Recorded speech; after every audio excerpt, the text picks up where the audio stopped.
여러분의 건강을 책임지는 건강 튜브.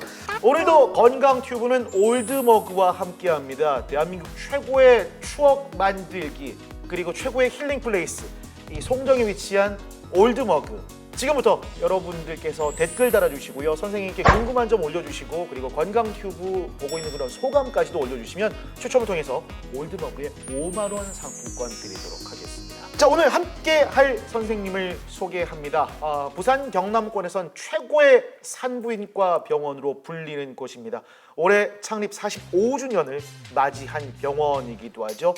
좋은 문화병원의 F4로 불리는 곳. 수많은 여성들의 눈으로 넘치고 휴지를 손에 꼭 쥐어줘 보낸다는 그런 가슴 따뜻한 남자, 일명 휴지남, 미스터 크리넥스, 미스터 각티슈. 좋은 문화병원의 산부인과 남경일 과장 소개합니다. 어서 오십시오. 안녕하십니까. 좋은문화병원 산부인과 남경일입니다.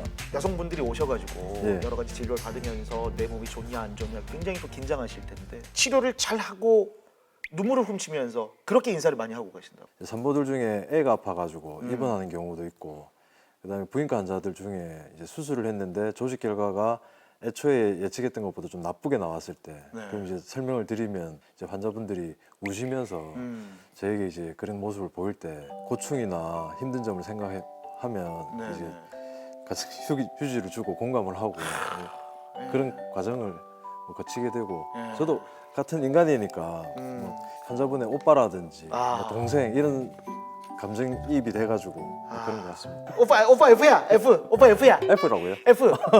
F. F가 뭘까요? F요? 네. 그 꽃보다 네네. 그 F폰 거죠. 이 뭔 개소리야! MBTI의 세 번째 위치. 감성형이다. 아. 이성형이면 T다. 네, 그래서 이제 이성적인 사람은 오빠 T야? 오빠 혹시 T예요? 그런 말이 네. 있군요. 예. 가서 공부해 보도록 하겠습니다. MBTI 검사 안 해보셨어요? 해봤는데 예. 좀 안 좋게 나와가지고.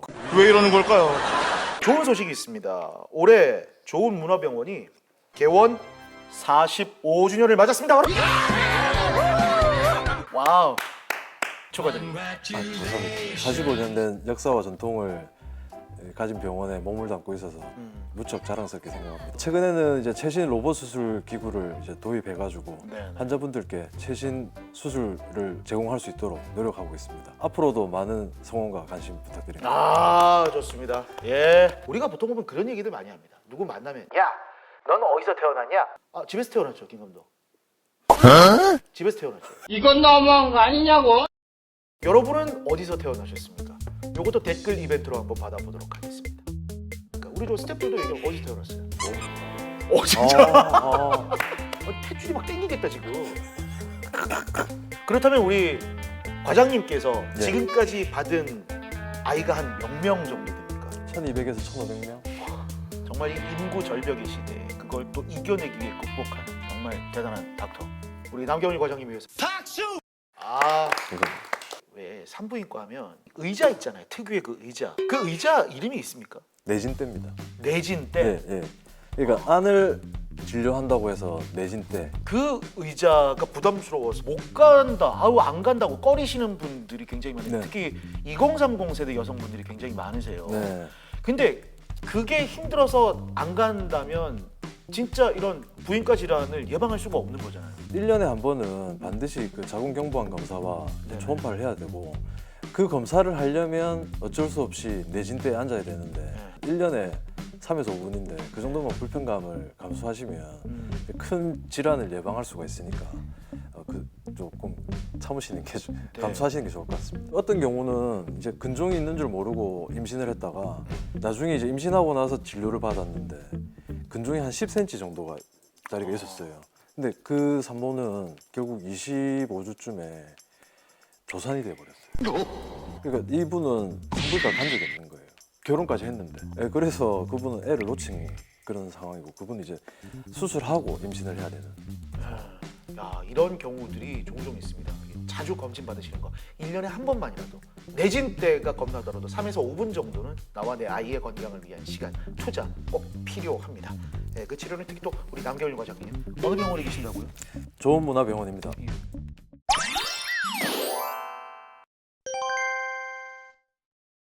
산부인과에서 가장 대표할 수 있는 질환에 대해 한번 얘기해 보겠습니다. 먼저 자궁 폴립. 폴립이란 게 이게 용종이잖아요. 위, 대장 말고 자궁에도 용종이 생긴다. 네. 이건 처음 들었네요. 폴립이라고 하는 게 이제 용종인데 네. 그 신체 어디든 이제 점막이 있는 곳, 그러니까 그 대장이라든지 구강, 코안 이런 곳에 불루하게 이제 자라는 것을 이제 용종이라고 합니다. 정상 내막 조직이 이렇게 있는데 이 중에 이 부분의 일부분이 비정상적으로 증식해가지고 이렇게 볼록하게 튀어나오는 게 네. 폴립이고, 대부분은 증상이 없는데 이 발달된 혈관이 터지면서 비정상 자궁 출혈, 생리 가다라든지 그다음에 생리 기간 연장이라든지 뭐 그런 증상으로 나타나는 경우가 많고, 또 이런 게 있으면 이제 착상이 안 되죠.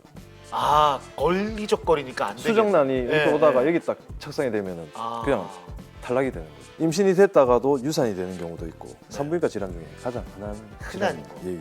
이건 뭐 이유가 있습니까?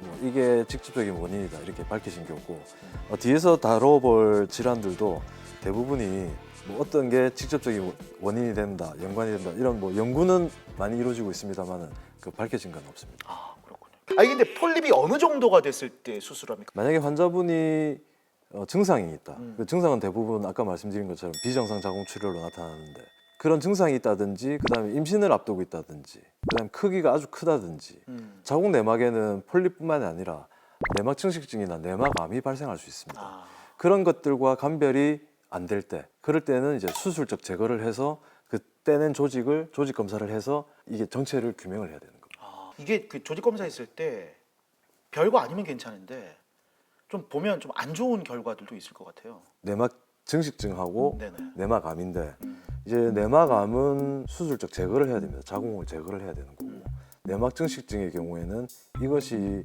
한 10에서 30% 정도 암으로 진행할 수 있기 때문에 이제 특수 루프가 있어요. 예, 예. 그 우리 이제 기능성 루프라고 해서 호르몬이 나오는 루프가 있는데, 그 루프를 넣어놓으면은 이제 내막 증식증이 억제가 되는 거죠. 소멸이 되고, 넣고 나서 이제 몇 달 뒤에 다시 조직 검사를 해서 이제 네. 없어졌는지 확인을 하는 과정을 네. 거치게 됩니다. 초음파로 봤을 때는 폴립이었는데 막상 떼가지고 조직 검사를 해보면은 내막 증식증이나 내막암으로 나오는 경우가 심심찮게 있습니다. 그래서 1년에 한 번 정도는 초음파 검사로 확인되는 맞습니다, 예. 거잖아요. 꼭 산부인과 병원 찾아가셔서 검사 받는 거 이거 진짜 필수일 것 같습니다. 폴립을 제거한 이후에 임신을 하는 게 이런 게 네네. 여러 수십 개가 이렇게 있는 경우가 있거든요. 예. 그런 경우에는 임신이 안 돼요.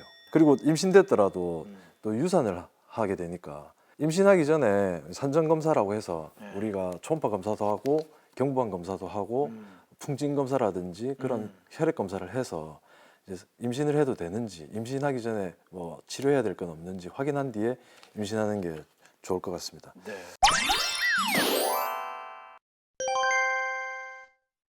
자궁 내막증에 대해서 한번 알아볼 텐데, 이 자궁 내막증의 경우에 뭐 생리통부터 성교통까지 너무 심하다는데 남자들은 이걸 몰라요, 고통을. 네. 지금 보고 계신 남편분들, 남자친구분들이 아셔야 되는 게, 자궁 내막증의 통증이 남성분들이 공차다가 주요 부위를 맞았단 말이죠. 그때 느끼는 고통은 10이라고 하면 요건 한 어느 정도? 그래서 제가 저 남자시지. 네, 제가 이제 간접적으로 뭐 경험해가지고 이렇게 말씀드리는 건데, 예를 들어서 남자분들이 치통이 심해가지고 잠에서 깨잖아요. 그거랑 비슷하다고 보면 될 것 같습니다. 잠을 못 잘 정도니까. 최악의 통증이 10이라고 보면 그 정도는 한 7 이상 되겠는데요. 네. 7이나 8은 우리가 이제 산통이라고 하거든요. 산통. 예, 한 5, 6 정도? 5, 6 정도. 예, 왜냐면은 그 생리통이 있을 때는 진통제를 맞으면 호전이 되는데, 네. 산통은 진통제로 호전이 안 되거든요. 그리고 또 암성 통증도 네. 산통과 비슷하게 한 7, 8 정도 됩니다. 그러니까 5, 6이면 엄청나게 높은 거네요. 예, 이제 4 이상은 진통제를 투여할 정도라고 하니까 5, 6이면은 많이 높은 거죠. 그런데 이제 또 내막증이 있다고 해서 다 생리통이 있는 건 아니고, 이 가운데 이게 전체가 자궁이고, 네네. 이 옆에 이 부분이 나팔관처럼 나팔관. 생겼으니까 나팔관이고, 이 밑에 부분이 난소입니다. 네. 근데 이제 이 자궁 내막에 있어야 되는 내막 조직이 이 내막이 아닌 주로 난소, 그 다음에 자궁 근육층, 네. 그리고 배 안에 있는 복벽이나 복막 이런 곳에 증식해가지고 거기서 착상해서 증식해서 증상을 일으킨 것이 자궁 내막증인데, 말 그대로 자궁 내막이 자궁이 아닌 다른 곳에서 증식을 하는 거니까, 자궁 내막은 생리를 하는 곳이거든요. 생리를 하는 곳이니까 이 안에서 계속 매달 생리를 해요. 그러니까 이게 점점 커지는 거죠. 네네. 그리고 이게 내막증이 그냥 가만히 있는 게 아니라 주변 장기들하고 막 유착을 일으킵니다. 서로 달라붙는 거죠. 그러니까 가만히 있어도 아픈 골반통이 생기고 그리고 잠자리 할 때도 성교통이 생기고 그런 문제가 발생하는 겁니다. 그래서 이분은 이제 내막증이 진행돼 가지고 터진 거예요, 배 안에. 그래서 우리 응급실을 찾아주셨는데 수술할 때 이렇게 내막증 안에 있는 생리혈이 이렇게 나온 겁니다. 자궁에서 생리를 해서 역류를 해서 어떻게 뭐 난소에 내막증이 생겼는지는 알 수는 없지만 난소에서 분명한 거는 난소에서 내막증이 생겨가지고 매달 생리를 해서 그 생리혈이 계속 차다가 결국은 그 한계를 넘어서서 터진 거죠. 그래서 이렇게 응급수술하는 경우도 드물지 않게 있습니다. 이걸 그냥 내가 생리통이다, 아이고 그냥 배가 아프다 하고 그냥 넘기는 경우가 이렇게 심하게 만드는. 내막증이 있다고 해서 꼭 생리통이 동반되는 거 아니고 무증상인 경우도 많습니다. 그래요? 예. 이 생리통 때문에 일상생활이 안 되는데 막상 검사를 해보면 아무 이상이 없는 경우도 많아요. 그런 경우를 우리가 1차성 월경통이라고 하고 이렇게 자궁 내막증이라든지 성근증이라든지 다른 선행되는 원인에 의해서 생리통이 생기는 경우를 2차성 생리통이라고 합니다. 그래서 2차성 생리통은 원인을 교정하면은 그게 생리통이 없어지는데 1차성 생리통인 경우에는 진통제, 피임약 말고는 교정할 수가 없어요. 그래서 생리통 심한 분이 뭐 문제가 없는데 생리통 심한 30, 40대 여성은 잘 없어요. 자궁 내막증의 또 다른 원인 같은 게 있으면 좀 체크해 주신다면. 뭐 이거다 확실하게 뭐 규명된 바는 없어요. 다만 우리가 이제 추측하고 있는 건 내막에서 이제 생리를 하면 네네. 이게 질을 통해서 밖으로도 배출이 되지만 어느 정도는 나팔관을 통해서 이렇게 역류가 되거든요. 그러면은 역류된 생리혈 안에는 이 자궁 내막 조직도 있겠죠. 그럼 그게 이렇게 난소나 뭐 배 안에 다른 곳에 딱 착상이 돼가지고 증식을 하면 내막증으로 발전을 하는 겁니다. 근데 이게 모든 여성분들이 그렇게 되는 게 아니고 정상적인 면역을 가진 분들은 이게 저절로 없어져요. 근데 면역적인 어떤 결함이 있다든지 그런 것도 검사를 통해서 밝혀지지가 않습니다. 그런 결함이 있는 경우에 내막증이 발생할 것이다 이렇게 추측을 하고 있는 거죠. 아직까지 우리가 규명해내지 못한 그 심해의 신비가 있듯이 인체도 이렇게 과학이 발달해도 정말 원인 규명이 안 되는 것들이 많네요, 진짜. 맞습니다. 부인과 질환 중에 제대로 원인이 규명된 것은 자궁경부암 말고는 없어요. 자궁경부암의 원인은 인유두종 바이러스라는 그 바이러스 때문이라고 밝혀졌죠. 그래서 이제 백신을 항상 맞습니다. 예, 예. 맞아야 되는. 네. 자궁 내막증은 약물 치료하면 호전이 되죠. 예, 맞습니다. 예. 근데 수술하는 경우는 아까 말씀해 주셨듯이 이렇게 막 터진다든지. 네, 터져서 응급 상황이 발생하거나 그다음에 너무 커가지고 크기가 한 5, 6cm 이상이거나 그리고 초음파나 MRI 검사를 통해서 이게 악성과의 감별이 안 될 때, 그럴 때는 이제 수술적 치료를 해야 되고 그렇지 않을 경우에는 약물 치료를 시도해 볼 수 있는데 대부분 약물에 반응을 잘 합니다. 약물에 반응을 한다는 말은 크기 성장이 이제 더뎌지고 아니면 크기가 아예 줄어드는 경우도 있고 그리고 그 자궁 내막증에 의한 생리통, 골반통 이런 증상들이 완화가 되는 것이죠. 네.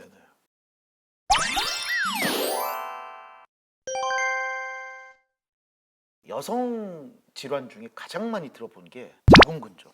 폴립이 제일 흔하고 네. 그다음 이제 그 자궁근종이라고 할 수 있는데 그 우리 수술하는 케이스 중에 이 자궁 근육층에 세포에 변형이 생겨서 이 세포가 증식해서 혹으로 이제 성장한 것을 자궁근종이라고 합니다. 요 자궁근종 때문에 이렇게 오셨던 환자분 중에 기억에 많이 남는 환자분이 계신다고.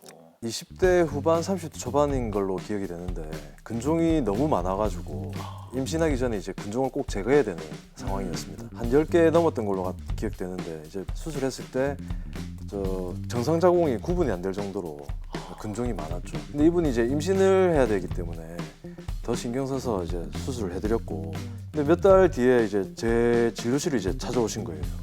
임신했다고. 그래서 선생님 덕분에 임신했고 출산까지 잘 부탁드린다고 뿌듯하고 그래가지고 선전진찰 잘 해드리고 무탈하게 10달 동안 아기 잘 키워가지고 제가 아기를 안겨드렸던 기억이 납니다. 진짜 이래서 다들 미스터 크리넥스 하나 봐요.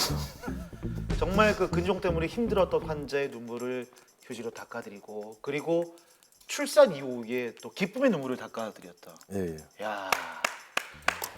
근데 이 환자의 근종 10개가 넘었다는데 굉장히 좀 까다로운 수술이었을 것 같아요. 초음파로는 이제 정확하게 그 위치를 파악하기는 힘들고 MRI를 찍어서 근종의 위치가 정확하게 어디 있는지 쉽게 말하면 이제 수술 중에 내비게이션 그림을 그려가지고 어디에 몇 cm짜리가 있다 이렇게 수술 전에 그려요. 그래서 이제 수술할 때 딱 붙여놓고 네네네. 그거를 이제 하나도 놓치지 않고 이제 제거할 수 있도록 진행을 하고 네. 근종이 이제 제거된 부분은 우리가 이제 봉합사를 이용해서 이렇게 꼬매드립니다. 아 그럼 10개가 넘으면 하나하나를 다 이제 네, 빼내야 맞습니다. 되는 거예요? 예, 예. 타일을 다 해야 되는 맞습니다. 자료 조사하면서 보니까 예. 근종이 30개가 넘는 환자도 예. 있다고 하더라고요. 예. 이게 크기가 다양하다는 말은 발생 시기가 다르다는 말이죠. 예. 이게 가장 최근에 생겼을 것이고 어. 이게 가장 예전에 생겼을 것이고 계속 커지네요. 그렇죠. 여성분의 이 인생에서 이거는 이때 생겼을 것이고 계속 이렇게 생기는 거죠. 예. 이 수술한 시점에 근종들은 다 제거가 됐겠지만 앞으로 또 폐경될 때까지는 또 생기는 거죠. 그럼 이거 하나하나도 다 조직 검사를 들어가야 되는 거죠? 네, 맞습니다. 이것뿐만 아니라 자궁에만 생기면은 그 자궁만 제거하면은 되는데 이게 배 안에 장이라든지 복강 내 장기에 다른 장기에도 막 이렇게 발생하는 경우가 있어요. 그런 경우는 굉장히 치료가 힘듭니다. 남 과장님 말씀을 듣다 보니까 우리가 건강검진 뭐 1년에 한 번, 2년에 한 번 해가지고 전체 막 위아래로 다 찌르고 하는데 진짜 부인과 질환은 정말 1년에 한 번은 꼭 그 산부인과 병원 가가지고 검진 받는 거 이거만큼 중요한 게 없는 것 같습니다.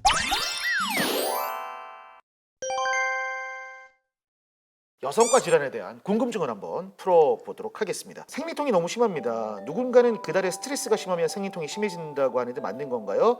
그리고 제가 먹는 약이 일본에서 직구하는데 처음에 잘 듣다가 이제 효과가 많이 떨어지는데 이것도 내성이 있는 건가요? 그 생리통도 그 아까 말씀드린 그런 직접적인 원인이 없다면 네. 그 심리적인 그 스트레스나 이런 요인이 영향을 줄 수가 있습니다. 진통제가 듣다가 어느 순간 이제 양을 늘려야 되거나 안 들을 경우에는 병원에 방문을 한번 하셔야 됩니다. 처음에는 생리통은 진통제로 시작했다가 그 다음에는 피임약 이렇게 넘어가는 경우가 많죠. 그럼 평생 먹어야 되는 거예요, 그걸? 피임약도 이제 먹다가 한 6개월에서 1년 정도 먹다가 네. 또 끊어보고 네. 그 다음에 또 생기면 또 먹고 그걸 이제 하는 거고 생리통의 피임약보다는 이제 그 기능성 루프 그게 이제 환자분들한테는 이제 편하죠. 안 먹어도 되니까 피임 효과도 있고. 여러 가지 방법이 있네요. 맞습니다. 네. 이런 질문도 있습니다. 제왕절개를 하면 자국이 많이 남나요? 환자분들마다 다른데 피부에 이제 켈로이드라고 해서 그 상처가 벌겋게 이렇게 부풀어 오르는 경우가 있어요. 그런 분들이 그런 경우가 심한 경우가 있고 그런 거 전혀 없이 깨끗하게 잘 아무는 분들도 있거든요. 사람에 따라 다른 거고. 이게 그거는 이제 케이스 바이 케이스입니다. 그렇지만 이제 그 켈로이드를 최소화하기 위해서 그 수술 뒤에 흉터 연고를 이렇게 발라주시는 걸 권해드립니다. 근데 얘기 들어보면 이렇게 출산하기 전에 질 바깥쪽을 이렇게 절개를 한다는 얘기를 들었거든요. 네. 자른다는. 회음절개 말씀하신 것 같습니다. 그것 때문에도 굉장히 또 고통을 생각하는 분도 계시고 그 부분에 이렇게 출혈이 계속되지 않냐. 거기 혈관이 모여 있으니까 그런 두려움도 많으신 것 같아요. 대개의 경우에는 예. 그 작든 많든 회음절개를 조금 해주는 게 출산 시간도 단축되고 오히려 불규칙한 그 열상을 예방할 수가 있습니다. 그리고 이제 이전에 아기를 뭐 한두 명 이렇게 출산했던 경우에는 회음절개를 안 하고 출산하는 경우가 더 많습니다. 그 초산인 경우에는 하는 경우가 굉장히 많고. 거의 한다고 봐야 됩니다. 출산할 때 회음절개를 이제 봉합을 해가지고 거기에서 다시 출혈이 발생해서 어떤 문제가 생기는 경우는 거의 없습니다. 대신 이제 그 태반이 떨어진 자리에서 출혈이 안 멈춰가지고 그게 문제가 되는 경우는 간혹 있죠. 중고등학교 때 네, 공부 잘하셨죠? 그냥 뭐 남들 하는 만큼 본인만의 공부 노하우가 있다면. 될 때까지 한 것 같습니다. 예를 들어서 수학 문제가 안 풀리잖아요.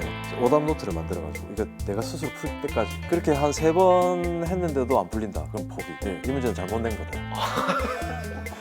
이건 킬러 문제다. 이거는 필요 문제니까 네. 내 의대 가는데 방해가 될 수밖에 없어. 네, 연애도 그런 스타일로 했습니까? 다음 넘어가시죠.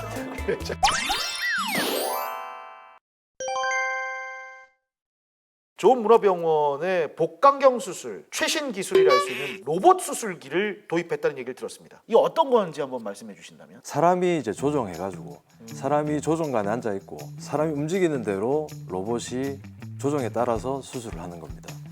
로봇 수술 전에 복강경 수술 장비들이 한 20, 30년 동안 계속 막 발전을 해왔죠. 모든 집약체 가 다 들어가 있는 게 로봇 수술이라고 보면 될 것 같습니다. 예를 들자면 우리가 그 로봇 태권브이 보면 안에서 처리하고 다 조정을 하잖아. 그 조정관에 이제 앉아 계신 거예요. 일반 수술하고 로봇 수술의 큰 차이는 어떤 부분일까요? 시야가 그 로봇 수술의 경우에는 10배 확대된 그리고 3차원 시야입니다. HD 방송 보다가 네네. 뭐 4K, 8K 이런 방송 보는 그런 느낌이라고 생각하시면 되죠. 이게 조직이 실제로 진짜 살아있는 것 같고 정확한 그 해부학적 구분도 잘 되고 일단 그 시야면에서 월등한 그 차이가 있고 이 로봇 수술은 여기 관절이 있어요.